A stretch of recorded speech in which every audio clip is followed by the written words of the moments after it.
പ്രിയപ്പെട്ട വിദ്യാർത്ഥികളെ, ഞാൻ ഷനോജ് ലാൽ. ഇന്ന് നമുക്ക് മാത്സിലെ സെക്കൻഡ് ചാപ്റ്റർ പഠിക്കാം. ചാപ്റ്ററിൻ്റെ പേര് സർക്കിൾസ് എന്നാണ്, അഥവാ വൃത്തങ്ങൾ. 9th സ്റ്റാൻഡേർഡിൽ നമ്മൾ സർക്കിൾസിനെ പറ്റി കുറച്ച് കാര്യങ്ങൾ പഠിച്ചിട്ടുണ്ട്. എന്താണ് സർക്കിൾ എന്നുള്ള ആദ്യം നോക്കാം. സർക്കിൾ എന്ന് പറഞ്ഞാൽ ഒരു പ്ലെയിനിലെ ഫിക്സഡ് പോയിന്റിൽ നിന്നിട്ട്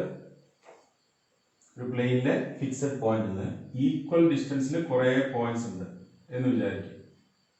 ഈ കുറേ പോയിന്റ്സ് ജോയിൻ ചെയ്താൽ കിട്ടുന്നതാണ് circle. So circle is the union of all these types of fixed points എന്ന് പറയാം. അതായത് ഇത്തരം ബിന്ദുക്കളുടെ ഒരു യൂണിയനാണ്, എല്ലാം കൂടി ചേർത്തിട്ടാണ് വൃത്തം കിട്ടുക. ആ പോയിന്റിനെ നമ്മൾ വിളിക്കുന്ന പേരാണ് സെന്റർ എന്ന് പറയുന്നത്. സർക്കിളിന്റെ ഈ പോയിന്റിൽ നിന്നിട്ട് ഏതെങ്കിലും ഒരു പോയിന്റിലേക്കുള്ള ദൂരമാണ് അതിന്റെ radius. So radius is the distance from the centre to any point on the circle എന്ന് പറയാം, അഥവാ ആരം. അതിന്റെ ഡയമീറ്റർ എന്ന് പറയുന്ന കാര്യമാണ്, അഥവാ വ്യാസം. ഡയമീറ്റർ എന്ന് പറഞ്ഞാൽ സർക്കിളിലെ സെന്ററിൽ കൂടെ നമുക്ക് ഒരു ലൈൻ വരച്ചു, അല്ലേ? ഒരു സെന്ററിൽ കൂടെ പാസ് ചെയ്യുന്ന ഈ ലൈനിനെ വിളിക്കുന്ന പേരാണെന്ത്? വ്യാസം, അഥവാ ഡയമീറ്റർ. സർക്കിളിന്റെ ഏതെങ്കിലും രണ്ട് പോയിന്റ്സ് ജോയിൻ ചെയ്താൽ കിട്ടുന്ന ലൈനിനെ വിളിക്കുന്ന പേര് കോഡ് ഓഫ് ദ സർക്കിൾ എന്ന് പറയും. കോഡ് അഥവാ സർക്കിളിൽ ഉള്ള കാര്യങ്ങൾ സെന്റർ, റേഡിയസ്, കോഡ്, ഡയമീറ്റർ. ഇനിയുള്ളത് സർക്കിളിലെ ലോങ്ങസ്റ്റ് കോഡ് എന്ന് പറയുന്നത് അതിന്റെ ഡയമീറ്റർ തന്നെയാണ് നമ്മൾ പഠിച്ചു കഴിഞ്ഞത്. അതുപോലെ സർക്കിളിന്റെ ഒരു പാർട്ട് അതിന് നമ്മൾ വിളിക്കുന്ന പേരാണ് ആർക്ക്. ആർക്കിന് രണ്ട് എൻഡ് പോയിന്റ്സ് ഉണ്ടാവും. പിന്നെ മിഡിലിൽ വേറെ ഒരു പോയിന്റ്, മിഡിലിൽ ഒരു പോയിന്റ് കൂടി നമ്മൾ പറയാറുണ്ട് ആർക്ക് തിരിച്ച് അറിയാൻ വേണ്ടിയിട്ട്. ഇപ്പം എ ബി എന്ന് പറയുന്ന ആർക്ക് എന്ന് പറയുന്നത് മുകളിലുള്ളതും ആവാം, താഴെയുള്ളതും ആവാം. അതുകൊണ്ട് ആ ഒരു കാര്യം കൺഫ്യൂഷൻ ഇല്ലാതിരിക്കാൻ വേണ്ടിയിട്ടാണ് നമ്മൾ എ കഴിഞ്ഞിട്ട് ഒരു പോയിന്റും കൂടി ഇവിടെ പറയുന്നത്. എ പി ബി എന്ന് പറയുമ്പോൾ കുറച്ചുകൂടി ക്ലിയർ ആയി. താഴെ നമുക്ക് എ ക്യൂ ബി എന്ന് പറഞ്ഞാൽ അതിന്റെ താഴെയുള്ള. ഇത്രയും കാര്യങ്ങൾ ബേസിക്കലി സർക്കിളിനെ പറ്റി നമുക്ക് അറിയാവുന്ന കാര്യങ്ങളാണ്. ഇനി നമുക്ക് ഈ ചാപ്റ്ററിൽ എന്തൊക്കെയാണ് പഠിക്കാനുള്ളത് നോക്കാം. ഇപ്പൊ നമ്മളോട് പറയാണ് draw a right triangle of hypotenuse 6 centimetres. 6 centimetre കർണമുള്ള ഒരു മട്ടത്രികോണം വരയ്ക്കാൻ പറയുകയാണ്. അപ്പൊ നമ്മൾ എങ്ങനെയൊക്കെയാണ് വരയ്ക്കുക? പലതരത്തിൽ വരയ്ക്കാം, അല്ലേ? അപ്പൊ നമുക്ക് റൈറ്റ് ആംഗിൾ ട്രയാങ്കിൾ എന്താണെന്ന് അറിയാം. ഒരു ആംഗിൾ 90 ആയിട്ടുള്ള ട്രയാങ്കിൾ വിളിക്കുന്നതാണ് റൈറ്റ് ട്രയാങ്കിൾ. നമ്മൾ ആദ്യം അതിന്റെ ഹൈപ്പോട്ടന്യൂസ് വരച്ചു. അത് 6 സെന്റിമീറ്റേഴ്സിൽ വരച്ചു, 6 സെന്റിമീറ്റർ വരച്ചു. പിന്നെ നമ്മൾ സ്കെയിൽ വെച്ചിട്ട് ഇവിടെ ഒരു ആംഗിൾ മെഷർ ചെയ്യാം.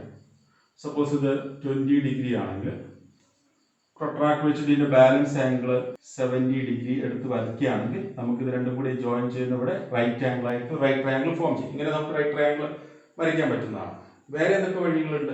ഇനി നമുക്ക് സെറ്റ് സ്ക്വയർ വെച്ച് വരയ്ക്കുന്നത് എങ്ങനെയാണെന്ന് നോക്കാം. സെറ്റ് സ്ക്വയർ വെച്ച് നമ്മൾ ഈ ഒരു 6 സെന്റിമീറ്റർ ഒരു ലൈൻ ഇവിടെ ഉണ്ട്. നമ്മൾ സെറ്റ് സ്ക്വയർ കറക്റ്റ് ആയിട്ട് ആ ലൈൻ കറക്റ്റ് ആയിട്ട് കൊണ്ടുപോയി കഴിഞ്ഞാൽ നമുക്ക് ഇങ്ങനെയും വേണേൽ വരയ്ക്കാം.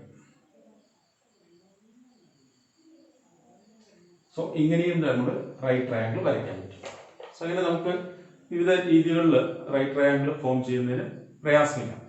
ബോർഡിൽ ഞാൻ സെറ്റ് സ്ക്വയർ വെച്ചിട്ട് കുറേ റൈറ്റ് ട്രയാങ്കിൾസ് വരച്ചിട്ടുണ്ട്. അപ്പോൾ ഈ റൈറ്റ് ട്രയാങ്കിൾസിന്റെ മൂന്നാമത്തെ ഈ എൻഡ്സ് അല്ലാത്ത ഈ മൂന്നാമത്തെ എൻഡുകൾക്കോ അല്ലെ വെർട്ടെക്സ് നോക്കിയാൽ, ഈ മട്ടത്രികോണങ്ങളുടെ മൂന്നാമത്തെ ശീർഷം നോക്കുകയാണെങ്കിൽ ഇതെല്ലാം ഒരു സർക്കിളിന്റെ മുകളിലാണ് നിൽക്കുന്നത് മനസ്സിലാവുണ്ടാവും, അല്ലെ? സർക്കിൾ ഇതെല്ലാം കൂടി ജോയിൻ ചെയ്ത് നമുക്ക് കറക്റ്റ് ആയിട്ട് ഒരു സർക്കിൾ ഫോം ചെയ്തതായിട്ട് കാണാം, അല്ലെ? ഇത് നോക്കൂ, ജോയിൻ ചെയ്ത് നോക്കൂ. കൃത്യമായിട്ട് ഒരു സർക്കിളിലെ ആയിട്ടാണ് നമുക്ക് ഇങ്ങനെ നിൽക്കുന്നതായിട്ട് കാണുന്നത്. എന്തുകൊണ്ടാണ് ഇങ്ങനെ സംഭവിച്ചിട്ടുള്ളത്? നമ്മൾ 8th സ്റ്റാൻഡേർഡിൽ ഈ ഒരു സർക്കിളിന്റെ വൃത്തത്തിന്റെ ഡയമീറ്ററിന്റെ രണ്ട് എൻഡ് പോയിന്റ്സ് വൃത്തത്തിൽ ഏതെങ്കിലും പോയിന്റുമായിട്ട് ജോയിൻ ചെയ്താൽ ഉണ്ടാവുന്ന ആംഗിളിനെ പറ്റി പഠിച്ചിട്ടുണ്ട്. അപ്പൊ നമ്മൾ ഒരുപാട് ഒരു ഡയമീറ്റർ വ്യാസം വരച്ചു. സെന്റർ കൂടെ പാസ് ചെയ്യുന്ന എ ബി എന്ന് പറയുന്ന ഒരു ഡയമീറ്റർ വരച്ചിട്ടുണ്ട്. നമ്മൾ ഇവിടുത്തെ ഏതെങ്കിലും ഒരു പോയിന്റുമായിട്ട് ഈ രണ്ട് എൻഡ്സും ജോയിൻ ചെയ്താൽ ഉണ്ടാവുന്ന ആംഗിൾ എന്താണെന്ന് നമ്മൾ പഠിച്ചിട്ടുണ്ട്. ഇതിലാണ് ആംഗിൾ റൈറ്റ് ആംഗിൾ ആണ്. അപ്പൊ നമുക്കറിയുന്ന ഒരു കാര്യം, ഈ ഒരു സർക്കിളിലെ ഡയമീറ്ററിന്റെ രണ്ട് എൻഡ് പോയിന്റ്സ് വൃത്തത്തിലെ സർക്കിളിൽ ഏതെങ്കിലും പോയിന്റ് ആയിട്ട് ജോയിൻ ചെയ്താൽ കിട്ടുന്നത് റൈറ്റ് ആംഗിൾ. അതെങ്ങനെയാണ് പ്രൂവ് ചെയ്യുക? നമുക്കൊന്ന് പ്രൂവ് ചെയ്ത് നോക്കാം. നമുക്കിവിടെ റൈറ്റ് ആംഗിൾ ആണ് പ്രൂവ് ചെയ്യുന്നത്. Let it be C. നമ്മൾ ഇവിടെ സെന്റർ O ആണെന്ന് വിചാരിച്ചോളൂ. ഇത് ജോയിൻ ചെയ്തു എന്ന് വിചാരിക്കും. ഇത് ജോയിൻ ചെയ്തിട്ട് ഇവിടുത്തെ ആംഗിൾ നമുക്ക് എക്സ് എടുക്കാം, ഇവിടുത്തെ ആംഗിൾ y എന്ന് എടുക്കാം.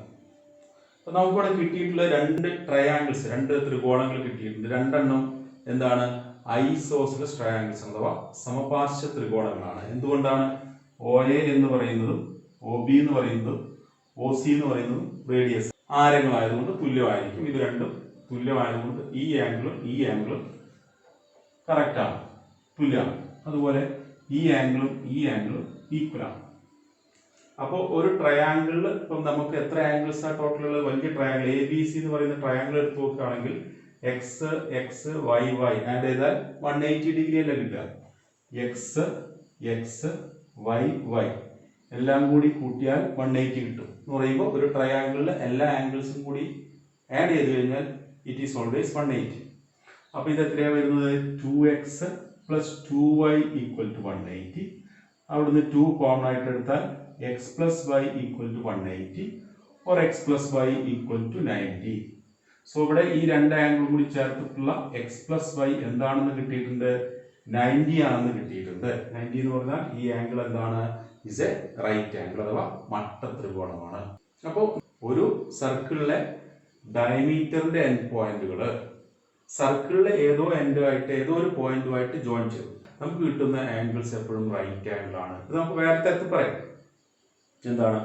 ഒരു സർക്കിളിന്റെ എൻഡ് പോയിന്റ്സ് ഡയമീറ്ററിന്റെ എൻഡ് പോയിന്റ്സ് ആയി വരികയാണെങ്കിൽ ആ പാർട്ടിന് സർക്കിളിന്റെ എന്തെന്നാ വിളിക്കുക? Semi circle. So let AB is the diameter of a circle എന്ന് വിചാരിച്ചോളൂ. ഞാൻ ഇങ്ങനെ ഒരു half part of the circle അല്ലെങ്കിൽ ഇതിനെ വിളിക്കുന്ന പേര് സെമി സർക്കിൾ ആണ്. സെമി സർക്കിളിലെ ആംഗിൾ എന്തായിരിക്കും വരിക? റൈറ്റ് ആംഗിൾ ആണ്. സോ നമുക്കൊരു പ്രോപ്പർട്ടി ഈ സർക്കിൾ ആദ്യമായിട്ട് പഠിക്കുന്ന പ്രോപ്പർട്ടി ഇതാണ്. Angle in a semi circle is right angle അഥവാ ഒരു അർദ്ധവൃത്തത്തിലെ കോൺ എപ്പോഴും മട്ടമായിരിക്കും, മട്ടകോൺ ആയി. ഇപ്പൊ നമ്മൾ ജോയിൻ ചെയ്തിട്ടുള്ളത് സർക്കിളിലെ മുകളിൽ തന്നെ ഉള്ളൊരു പോയിന്റ് ആയിട്ടാണ് ജോയിൻ ചെയ്തത്. അപ്പോൾ സർക്കിളിൽ ഉള്ളിലുള്ള ഒരു പോയിന്റുമായിട്ട് ഒരു പോയിന്റ് ജോയിൻ ചെയ്ത് നോക്കൂ. സർക്കിളിൽ ഉള്ളിലുള്ള പോയിന്റ് ജോയിൻ ചെയ്ത് കഴിഞ്ഞാൽ ഈ ആംഗിൾ എത്രയാണ് ഉണ്ടാവുക? It is always greater than 90 ആയിരിക്കും. What is greater than 90? So ഈ പോയിന്റ് എവിടെയാണ് ഉണ്ടാവുന്നത്? അപ്പം സപ്പോസ് ABC ആണെങ്കിൽ C എന്ന് പറയുന്ന പോയിന്റ് ഈസ് ഇന്റീരിയർ. ഏത് പോയിന്റ് ആണ്? സർക്കിളിലെ ആ C എന്ന് പറയുന്ന ബിന്ദു സർക്കിളിന്റെ ഉള്ളിലുള്ള ഒരു പോയിന്റ് ആയിട്ട് നമുക്ക് കാണാൻ പറ്റും. എങ്ങനെ? ആംഗിൾ നോക്കിയാൽ third angle is always greater than 90.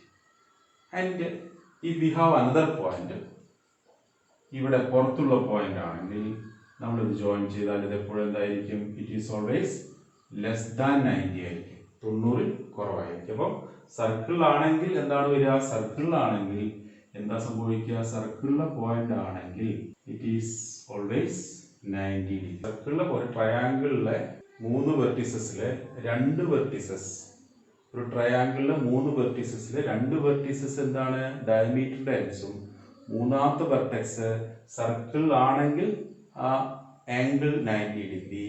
മൂന്നാമത്തെ വെർട്ടെക്സ് സർക്കിളിനുള്ളിലാണെങ്കിൽ ആംഗിൾ ഗ്രേറ്റർ ദാൻ 90 ഡിഗ്രി. മൂന്നാമത്തെ വെർട്ടെക്സ് സർക്കിളിന് പുറത്താണെങ്കിൽ ആംഗിൾ ലെസ് ദാൻ 90. ഇത് നമുക്ക് മറ്റൊരു തരത്തിൽ പറയാം. ഒരു സർക്കിളിലെ ഡയമീറ്ററിന്റെ 2 എൻഡ്സ് ഒന്നും പെർപെൻഡിക്കുലേഴ്സ് ആയിട്ട് 2 ലൈൻസ് വരച്ചു എന്ന് വിചാരിച്ചു. ഇവിടുന്ന് ഒരു ലൈൻ വരച്ചു, ഇതിന് പെർപെൻഡിക്കുലർ ആയിട്ട് ഇതിനൊരു ലൈൻ വരച്ചു. ഇങ്ങനെ ലൈൻസ് വരച്ചാൽ ആ ലൈൻസ് കൂട്ടിമുട്ടുന്ന ഈ point is on the circle. So if we draw a perpendiculars from 2 ends of the diameter of a circle, then that 2 lines meet at a point which is on the circle എന്നാണ്. അപ്പോൾ എന്താ പറയുന്നത്? ഒരു വൃത്തത്തിലെ വ്യാസത്തിന്റെ 2 അഗ്രബിന്ദുക്കളിൽ നിന്നിട്ട് ലംബങ്ങൾ വരച്ചാൽ, ലംബവരകൾ വരച്ചാൽ അവ കൂട്ടിമുട്ടുന്ന ബിന്ദു വൃത്തത്തിലായിരിക്കും എന്ന് പറയാം. നമുക്ക് ഈ ഒരു കൺസെപ്റ്റ് വെച്ചിട്ട് സർക്കിളിലെ സെന്റർ അറിയില്ല, നമുക്ക് സെന്റർ അറിയാത്തൊരു സർക്കിൾ നമുക്ക് ഉണ്ടെന്ന് വിചാരിച്ചോളൂ. അപ്പോൾ സെന്റർ കണ്ടുപിടിക്കണം. എന്താ ചെയ്യുക? നമ്മളുടെ ബോർഡിൽ ഇപ്പോൾ ഒരു സർക്കിൾ വരച്ചു, നമുക്ക് ഈ സർക്കിളിന്റെ സെന്റർ കണ്ടുപിടിക്കണം. അപ്പോൾ ആദ്യം ഞാനൊരു പോയിന്റ് നിന്ന് നമ്മളൊരു ലൈൻ വരച്ചു. ഈ ലൈനിന് പെർപെൻഡിക്കുലർ ആയിട്ട് വേറെ ലൈൻ വരച്ചു. ഓക്കെ, ഇത് നോട്ടൽ ലൈനാണ്. പെർപെൻഡിക്കുലർ ആയിട്ട് വേറെ ലൈൻ. അപ്പോൾ ഇത് ഈ 2 പോയിന്റ്സ് ജോയിൻ ചെയ്ത് എന്തായിരിക്കും? ഒരു ഡയമീറ്റർ. ഓക്കെ അല്ലേ? ഡയമീറ്റർ ആണ്. അതേപോലെ നമുക്ക് വേറെ ഇതും കൂടി വരയ്ക്കാം. നമുക്ക് ഇതേപോലെ ഈ പോയിന്റ് നിന്നിട്ട് ആദ്യം ഒരു ലൈൻ വരച്ചു. ഓക്കെ, ഇതിന് പെർപെൻഡിക്കുലർ ആയിട്ട് മറ്റൊരു ലൈൻ വരച്ചു. ഞാനിത് ജോയിൻ ചെയ്താൽ ഇത് രണ്ടും കൂടി ഇന്റർസെക്ട് ചെയ്യുന്ന പോയിന്റ്. ആദ്യം വരച്ചത് ഇപ്പോൾ എ ബി എന്ന് പറയുന്നത് ഡയമീറ്റർ ആണ്, സി ഡി എന്ന് പറയുന്നത് ഡയമീറ്റർ ആണ്. അപ്പോൾ ഇത് രണ്ടും കൂടി ഇന്റർസെക്ട് ചെയ്യുന്ന ഈ പോയിന്റ് ആണ് നമ്മുടെ സെന്റർ ഓഫ് ദാറ്റ് സർക്കിൾ എന്ന് കണ്ടെത്താൻ പറ്റും. സർക്കിളിന്റെ സെന്റർ അറിയില്ലെങ്കിൽ നമുക്ക് ഇത് ഒരു പ്രൊസീജിയർ വെച്ച് ചെയ്യാം. മറ്റൊരു വഴിയും കൂടി നോക്കാം. ഞാൻ ഈ സെറ്റ് സ്ക്വയർ വെച്ചിട്ട് നമുക്ക് അതിന്റെ സെന്റർ കണ്ടുപിടിക്കാം. എങ്ങനെ നോക്കാം? ആംഗിൾ വെച്ചു. ഇത് സെറ്റ് സ്ക്വയറിന്റെ ഈ രണ്ട് അറ്റങ്ങൾ കട്ട് ചെയ്യുന്ന പോയിന്റുകൾ ഒന്നുപടിയാണ് മാർക്ക് ചെയ്തു. ഇതെന്താണ്? ഒരു ഡയമീറ്റർ ആണ്. ഓക്കെ അല്ലേ? അതുപോലെ സെറ്റ് സ്ക്വയർ ഞാൻ ഇങ്ങനെ മാറ്റി വെച്ചു. ശ്രദ്ധിക്കുക, സെറ്റ് സ്ക്വയർ മാറ്റി വെച്ചു. ഇവിടെ ഒരു പോയിന്റ് ഉണ്ട്, ഇവിടെ ഒരു പോയിന്റ്, കട്ട് ചെയ്യുന്ന രണ്ട് പോയിന്റ്സ്. ഓക്കെ, ഇത് ജോയിൻ ചെയ്തു. അപ്പോൾ ഇതായിരിക്കും ഈ സർക്കിളിന്റെ സെന്റർ. ഓക്കെ, കൂടുതലെ ചോദ്യം ശ്രദ്ധിക്കുക. ഇവിടെ എ ബി ഡയമീറ്റർ ആയിട്ട് ഒരു സെമി സർക്കിൾ വരച്ചിട്ടുണ്ട്. എ ബി ഡയമീറ്റർ ആയിട്ട് ഒരു സെമി സർക്കിൾ വരച്ചു. ഇവിടെ ഒരു ആംഗിൾ ഉണ്ടായിട്ടുണ്ട്, അത് സി ആണ്. ട്രയാംഗിൾ എ സി ബി ഉണ്ട്. എ സി ഡയമീറ്റർ ആയിട്ട് വേറൊരു സെമി സർക്കിൾ വരച്ചു, കണ്ടല്ലോ. അതുപോലെ ബി സി ഡയമീറ്റർ ആയിട്ട് മറ്റൊരു സെമി സർക്കിൾ വരച്ചു. അപ്പോൾ ആദ്യം ഒരു സെമി സർക്കിൾ, പിന്നെ എ സി ഡയമീറ്റർ ആയിട്ട് ഒരു സെമി സർക്കിൾ, അതുപോലെ ബി സി ഡയമീറ്റർ ആയിട്ട് മറ്റൊരു സെമി സർക്കിൾ. അപ്പോൾ നമുക്ക് ഇവിടെ ഈ ഭാഗത്ത് ഷെയ്ഡ് ചെയ്ത് വെച്ചിട്ടുണ്ട്. ഈ ഭാഗം ഷെയ്ഡ് ചെയ്തു, അതുപോലെ ഇവിടെയും ഷെയ്ഡ് ചെയ്തു. അവിടെ ചോദ്യതാണ്, ഈ ട്രയാംഗിളിന്റെ area of triangle A B C എന്ന് പറയുന്നത് ഈ ചെറിയൊരു ആർക്ക്, ഈ ഒരു പാർട്ടിന്റെ ഏരിയയും ഈ പാർട്ട് ഷെയ്ഡ് ചെയ്ത പാർട്ടിന്റെ ഏരിയയും ഈ ഷെയ്ഡ് ചെയ്ത പാർട്ടിന്റെ ഏരിയയും തമ്മിൽ ആഡ് ചെയ്തതിന് ഈക്വൽ ആണ് പ്രൂവ് ചെയ്യണം. ഈ ഒരു ത്രികോണത്തിന്റെ പരപ്പളവ് ഷെയ്ഡ് ചെയ്ത രണ്ട് ഭാഗങ്ങളുടെ പരപ്പളവുകളുടെ തുകയ്ക്ക് തുല്യമാണെന്ന് തെളിയിക്കണം എന്നതാണ് ഈ ചോദ്യം. നമ്മൾ എങ്ങനെയാണ് ഇത് ചെയ്യുക? നമുക്കിവിടെ triangle A B C right angle triangle ആണ്. അപ്പോൾ പൈതഗോറസ് തിയറം ഇവിടെ അപ്ലൈ ചെയ്യാം. A C square plus B C square എന്ന് പറയുന്നത് എ ബി സ്ക്വയർ ആണ്. നമുക്കറിയുന്ന കാര്യമാണ് പൈതഗോറസ് തിയറം, പൈതഗോറസ് സിദ്ധാന്തം അനുസരിച്ചിട്ട്. ഇത് നമുക്കൊരു കാര്യം ചെയ്യാം. ഈ ഒരു എ സി ഡയമീറ്റർ ആയിട്ടുള്ള സെമി സർക്കിളിന്റെ ഏരിയ, റേഡിയസ് 6 ആയിട്ടുള്ള സെമി സർക്കിളിന്റെ ഏരിയ, സർക്കിളിന്റെ ഏരിയയുടെ ഹാഫ് അല്ലേ? സർക്കിളിന്റെ ഏരിയ പൈ ആർ സ്ക്വയർ ആണ്. അതിന്റെ ഹാഫ് പൈ ആർ സ്ക്വയർ ആണ്. ഈ ചോദ്യം ചെയ്യുന്ന ആദ്യം എ സി ഡയമീറ്റർ ആയിട്ടുള്ള ഈ ഒരു സെമി സർക്കിളിന്റെ ഏരിയ കാണാൻ പോവാണ്. എ സി ഡയമീറ്റർ ആണെങ്കിലും റേഡിയസ് എന്താ വരിക? ആരം എ സിയുടെ ഹാഫ്, അതിന്റെ ഏരിയ പരപ്പളവ് pi into radius square by 2 ആണ്. Half of pi radius square by 2. അപ്പോൾ നമ്മൾ ചെയ്യുകയാണെങ്കിൽ half into pi into A C by 2 whole square ആണ്. നമുക്കതിനെ half pi into A C square by 4 എന്ന്. വേറെ സെമി സർക്കിൾ ഉണ്ട്, ഡയമീറ്റർ ബി സി ആയിട്ടുള്ളതാണ്. ഡയമീറ്റർ ബി സി ആയിട്ടുള്ളതിന്റെ റേഡിയസ് വരുന്നത് ഹാഫ് ബി സി ആണ്. അതിന്റെ ഏരിയ പരപ്പളവ് half pi into B C by 2 whole square, half pi into B C square by 4 എന്നിട്ട് half pi into B C square. ഇനി നമ്മൾ ഈ രണ്ട് കാര്യങ്ങൾ കൂടി ആഡ് ചെയ്ത് നോക്കുകയാണ്. Half pi into A C square by 4 plus half pi into B C square by 4 add ചെയ്യുമ്പോൾ നമുക്ക് ഇവിടെ ഹാഫ് പൈ കോമൺ ആയിട്ട് എടുക്കുന്നു. ബാക്കി A C square plus B C square. Half pi എടുത്താൽ A C square plus B C square whole by 4. ഇവിടെ നമ്മൾ A C square plus B C square, ഈ ഒരു ട്രയാംഗിളിൽ A C square plus B C square A B square ആണ് നമ്മൾ പഠിച്ചിട്ടുണ്ട്. Pythagoras theorem ആണ്. അപ്പം അതിന് പകരം നമുക്ക് കൊടുത്താൽ half pi into A B square by 4 എന്ന് നമുക്ക് ഏരിയ കിട്ടും. ഇതെന്തിൻ്റെ ഏരിയ ആണ്? എ സി എന്ന് പറയുന്ന ഡയമീറ്ററുള്ള സെമി സർക്കിളിന്റെ ഏരിയയും അതുപോലെ ബി സി ഡയമീറ്ററുള്ള സെമി സർക്കിളിന്റെ ഏരിയയും തമ്മിൽ ആഡ് ചെയ്യുന്നതാണ് half pi into A B square by 4 എന്ന് കിട്ടി. ഇനി നമ്മൾ മൂന്നാമതായിട്ട് ഈ വലിയ സെമി സർക്കിളിന്റെ ഏരിയ കാണാൻ പോവാണ്. എ ബി ഡയമീറ്റർ ആയിട്ടുള്ള സെമി സർക്കിളിന്റെ ഏരിയ. റേഡിയസ് വരുന്നത് എ ബിയുടെ ഹാഫ് ആണ്. ഏരിയ എന്താ കിട്ടുക? Area equal to half pi into A B by 2യുടെ സ്ക്വയർ ആണ്. അപ്പൊ നമുക്ക് കിട്ടുന്നത് half pi into A B square by 4. നമുക്കിപ്പോൾ കിട്ടിയത് ഈ രണ്ട് സെമി സർക്കിൾസിന്റെ ഏരിയ കൂട്ടിയപ്പോൾ വലിയ സെമി സർക്കിളിന്റെ ഏരിയക്ക് ഈക്വലാന്ന് പറഞ്ഞു. ഇതിൽ എന്താണെന്ന് നമുക്ക് മനസ്സിലായി. ഇപ്പൊ പറഞ്ഞ കാര്യങ്ങൾ നമുക്ക് എന്താണ് മനസ്സിലായത്? ഇപ്പൊ ഈ ഒരു സെമി സർക്കിളിന്റെ ഏരിയ ആയിരുന്നു നമുക്ക് half pi into A C square by 4 എന്ന് കിട്ടി. അതുപോലെ ഈ സെമി സർക്കിളിന്റെ area half pi into B C square by 4 കിട്ടി. രണ്ടും കൂടി കൂട്ടിയപ്പോൾ കിട്ടിയത് half pi into A B square by 4 എന്നാണ്. ഇതിനർത്ഥം ഈ രണ്ട് സെമി സർക്കിൾസും കൂടി ഏരിയാസും കൂടി കൂട്ടിയപ്പോൾ മൂന്നാമത്തേന്റെ ഏരിയ, രണ്ട് ചെറിയ അർദ്ധവൃത്തങ്ങളുടെ പരപ്പളവുകൾ മൂന്നാമത്തെ വലിയ അർദ്ധവൃത്തത്തിന് തുല്യമാണ്. നമ്മളുടെ പറഞ്ഞിട്ടുള്ളത് ഈ ട്രയാങ്കിളിന്റെ ഏരിയ ഈ ചെറിയ ഷെയ്ഡ് ചെയ്ത ഭാഗത്തിന്റെ ഏരിയന്റെ ഈക്വൽ ആണെന്ന് പറയണം. നമുക്ക് ഈ ഷെയ്ഡ് ചെയ്ത അല്ലാത്ത ഈ ഒരു സെമി സർക്കിൾ, വലിയ സെമി സർക്കിൾ ഉണ്ട് ഇവിടുത്തെ ഈ വലിയ സെമി സർക്കിൾ. ഈ സെമി സർക്കിൾ ഈ ഭാഗത്തിന്റെ ഏരിയ എക്സ് എന്ന് വിചാരിച്ചോളൂ. ഇത് വൈ ആണ്. ഇങ്ങനെയാണെങ്കിൽ ഈ ഭാഗം എക്സ് തന്നെയാണ്, ഇവിടെ വൈ ആണ്. ഇവിടെ എക്സ് ആണ്, ഇവിടെ വൈ ആണ്. ശരിയല്ലേ? അങ്ങനെയാണെങ്കിൽ ഈ ഒരു എ സി എന്ന് പറയുന്ന ഈ പാർട്ട് എന്ന് പറയുന്നത് വൈ ആണല്ലോ. ഈ പാർട്ട് എന്ന് പറയുന്നത് എക്സ് ആണ്. ശരിയാണ്. അങ്ങനെയാണെങ്കിൽ ഈ ഭാഗം എക്സും ഈ ഭാഗം വൈ തന്നെയാണ്. അങ്ങനെയാണെങ്കിൽ ട്രയാങ്കിൾ എ ബി സിയുടെ ഏരിയ എന്താ വരിക? Area of triangle A B C എന്ന് പറഞ്ഞാൽ സെമി സർക്കിളിന്റെ ഏരിയ എന്തായിരുന്നു വരുന്നത്? Half pi into A B square by 4 നിന്നിട്ട് എക്സും അതുപോലെ വൈയും കുറച്ചതാണ്. ശരിയാണല്ലോ. അപ്പോൾ നേരത്തെ നമ്മൾ പഠിച്ചതാണ് ഈ ചെറിയ രണ്ട് സെമി സർക്കിൾസിന്റെ ഏരിയസിന്റെ sum equal to area of the circle, semi circle with A B as diameter.